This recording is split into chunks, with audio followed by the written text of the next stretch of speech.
Hello everyone, today our topic is a plant called moss. They grow almost everywhere, especially during the rainy season.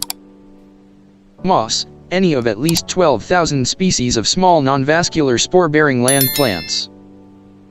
Mosses are distributed throughout the world except in salt water and are commonly found in moist, shady locations. They are best known for those species that carpet woodland and forest floors. Ecologically, mosses break down exposed substrata, releasing nutrients for the use of more complex plants that succeed them. They also aid in soil erosion control by providing surface cover and absorbing water, and they are important in the nutrient and water economy of some vegetation types. Economically important species are those in the genus Sphagnum that form peat.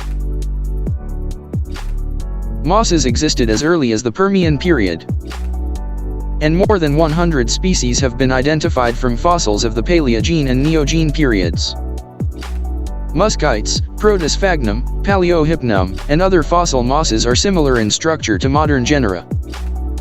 Extant species include the valvate mosses and peat mosses.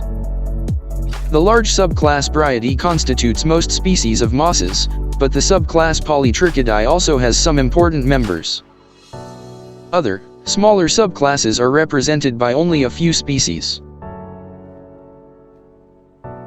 Moss life cycle. There are two stages that mosses go through in their life cycle. The first stage is haploid, meaning that the plant only contains one set of chromosomes to contribute during sexual reproduction. This means the plant will be either male or female. The second stage is diploid, meaning the plant contains two sets of chromosomes, is asexual, and will reproduce by itself. The moss spends most of its life in the haploid stage. Gametophytes occur in the haploid stage of life, while the sporophytes occur in the diploid stage. The gametophytes are leaf-like and use the process of photosynthesis to make food for the plant. The sporophytes are more pod-shaped and need the gametophytes to support them. This change between gametophytes and sporophytes is known as the alternation of generations. This unique reproductive cycle starts when two separate gametophytes, that are male and female, sexually reproduce. This stage of reproducing where sperm meets an egg is known as fusion and results in a zygote. The zygote is the first stage in the diploid phase. It is a specialized type of cell that is a product of fusion between the sperm and egg. Once the zygote is formed, the cell undergoes mitosis, which is when DNA is replicated and then split to form identical cells which develop into a sporangium. Inside of the sporangium, meiosis takes place where four genetically diverse cells are produced. These specialized spores leave the sporangium to grow on their own and in time will grow its own gametophyte, which starts the whole process over again.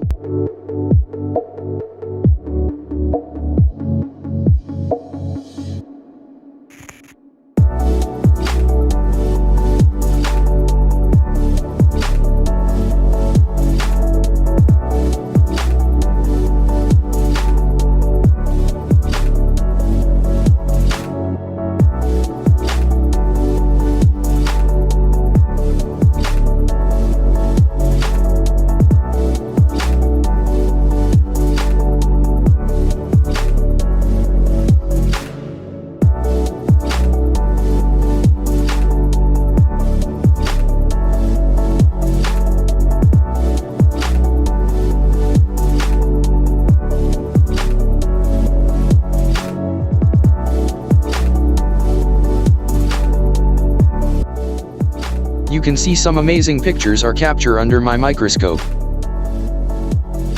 What does it do you want to see next, under the microscope? Let us know in the comment section. Thanks for watching. Please like, share and subscribe.